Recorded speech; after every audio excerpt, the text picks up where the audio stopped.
I speak 4 languages, and I didn't learn any of them the way you're supposed to. No tutor, no textbook, no language class that actually worked. What I did instead was almost identical across every single language. And I didn't even realize it until I was already fluent in one and halfway through another. That's what this video is about. Not a trick, not a shortcut, just a pattern I kept repeating without knowing it was a pattern. And why I'm now confident enough in it to build a system around it that's actually a fully functional app. English wasn't a choice that I made. It's what school taught, but school worked. Not for the reasons my teachers would have wanted to take credit for. What actually happened was that I was obsessed with Pokemon, and the games only came in English on Nintendo systems or other languages that I didn't know how to speak. There was no Norwegian option. For clarification, the languages that I know are Norwegian, French, Portuguese, and English. So if I wanted to play, I had to figure out what the words meant. I also found a fan site that had episodes of the anime, and it had, at that point, hundreds of them, and I watched through most of them. There was a chat function on that site, and I started using it to find people to trade with, to work on my Pokédex. I was reading, writing, listening, all in English, because I wanted to, not because anyone told me to. At the time, I didn't think of any of that as language learning. I was just doing things that I found interesting. The English came with it. Then came French. 5 years of it in school. We had structured lessons, we had grammar exercises, we had vocabulary tests. I even did well in most of those. And at the end of 5 years, I couldn't hold a conversation. I couldn't follow a French film without subtitles. I could pass the tests, but I couldn't use the language. The reason is obvious to me now, only it wasn't back then. School was the only source of French I had. I was forced to be there, which made it boring, which meant the moment I got home, I had zero motivation to seek out anything extra. No French series, no French books, no French anything.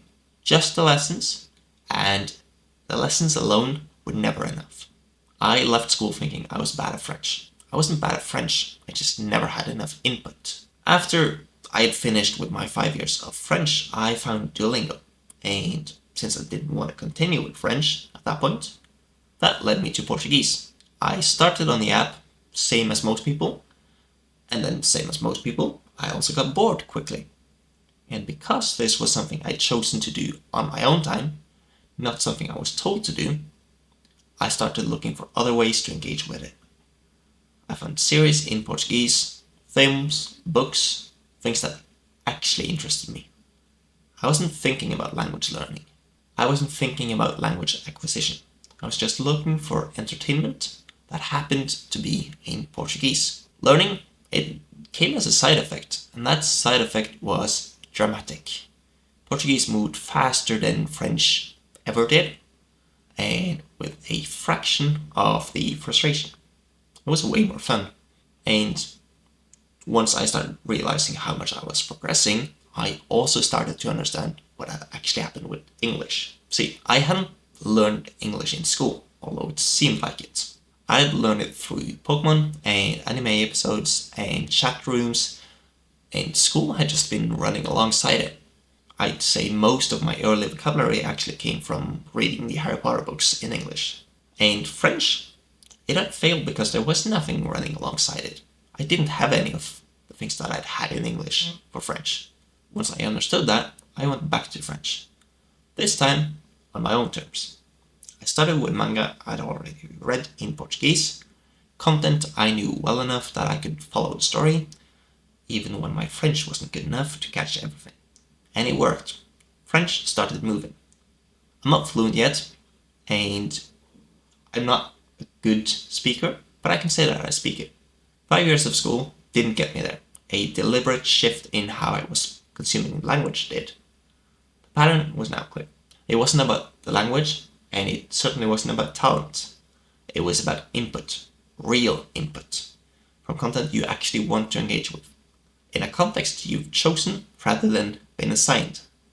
It's what most people do instead. They find an app, they work through lessons that the app decides for them, and in an order that the app controls. at a pace that the app sets. And they stay in that system because the system is designed to keep them there. Duolingo is maybe the most obvious example of this, and I say that without trying to make it sound worse than it is. It's accessible, it lowers the barrier to starting, and it does build a habit. But the habit it builds is opening the app, not using the language. Those are not the same thing. I tested this directly with Ukrainian. I went through Duolingo and built up around 400 words. Then I tried to read a manga I already knew well enough in another language. I couldn't follow it with any real comprehension. I had 400 words and I couldn't get through a page. The issue wasn't the number, it was the selection.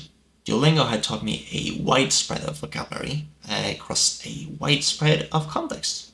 Enough to feel like progress, but not enough to actually function. Another thing is, because I didn't choose the vocabulary, that I've gone back to it on my own, I don't remember most of those words. What I do remember now are the words that I've been learning through an actual context and words that I know that I will be using. And because the words in Duolingo always present themselves inside the app, in the same environment, in the same exercises, formats, I've learned to recognize the pattern rather than actually retain the word. Take it out of that context and put it in a real sentence, and I wasn't sure anymore. So I built something different. I have a system that teaches 200 words, and that's the starting point. The thing is, it's not 200 random words, it's the 200 most necessary words. The ones that appear across almost every context. Guesses, they're based on frequency data. They were the words that research shows are everywhere. And then 50 more. These come from you. Specifically from whatever you want to actually do with language after you're done. If you want to read manga, those 50 words come from manga. If you want to watch football, they come from football. And whatever your specific interest is, that's where the 50 come from. 250 words total, and they're chosen deliberately. Nothing is filler, which is what I experienced with Duolingo, and everything is pulling you towards something you can actually use. Then you stop memorizing, and you stop permanently. Because at 250 words, you have enough to actually start consuming content in the language, and you can actually consume content that you already enjoy, and thereby learning in that way. Because at 250 words, you have enough of a foundation to start consuming content you already enjoy in your target language. It can be dubbed series, manga, whatever it is, you pick content you're already familiar with. Things you already watched, so that you can follow the story even when your comprehension isn't 100% yet. And because you already know the story, every word you hear has context behind it. You're not learning words in isolation, you're learning them in real sentences, with real stakes. Your brain responds to that very differently than it responds to an app. I picked Ukrainian to be a challenge for myself and to see how different it would be to really learn and go deep with a language that has a different script. I didn't invent this principle though. Extensive reading research has existed for decades, and what it consistently shows is that comprehensible input, which is real content at a level you can mostly follow, produces acquisition far more effectively than structured study. I'm not asking you to take my word for it. The research is there, but I can also tell you what I've seen directly. English through Pokemon and fan sites, Portuguese through series and books I actually wanted to read, and that was enough. French, I failed in school because I didn't have anything to support it, and I had no autonomy over how I actually engaged with it. Same pattern across different languages, across different decades of my life, showed me that this works, and now that I know about it, I can see that before I even had a name for what I was doing the correct thing. And now Ukrainian, where for the first time I'm applying the method deliberately, knowing exactly what it is. Now, I'm at the early stages. I won't oversell where I am, but the foundation feels different from what Duolingo gave me, because every word I'm learning is one that I know I'm going to need. None of it is filler. I know the numbers, I know the colors. That I could have gotten from Duolingo. But what really helps me is that I know words that I know I will be using while reading the Pokemon manga, like Gym Leader and Pokemon Center. 3 things people will say in comments before they finish this video these are probably those. And here's a quick answer to each. That one of them is that I might seem like a natural polyglot. And there is such a thing as talent, but it plays a much smaller part than what most people believe. If you're curious about a language and you actually look for it, you more than make up for whatever advantage talent is supposed to give. And then this only works for similar European languages. The languages I speak are European, but as long as the script is taken into account, it really shouldn't change much whether you're learning a non-European language, and the method is the same. Another thing is that people think you need a tutor. A tutor does 2 things. 1, teaches you a little bit, and 2, provides you with a check-in. Aside from that, it really isn't something that's necessary. If you've been studying a language for months and still can't use it, the problem almost certainly isn't you. It's that you've been inside a system optimized for keeping you studying rather than one optimized for getting you to actual use. The fix isn't to study harder, it's to get to real content faster. 200 high-frequency words and 50 words from your specific interest is not a lot, but it allows you to use dubbed content, which then lets you consume at whatever page you'd normally watch it and actually enjoy it. It's no special study time as long as you have a carefully planned list of words or an app access.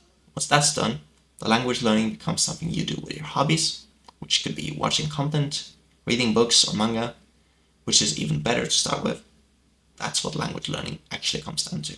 You do the work up front, which is learning the vocabulary, the real base that you need, nothing more than that, and then you get to the part that is actually fun. That is that you stop studying and start living inside the language. The rest takes care of itself. I used Duolingo for years, but I got the same starting base in a couple of months when I changed to this new system. If using an app to memorize vocab is the important part, then at least make sure it's as quick as possible.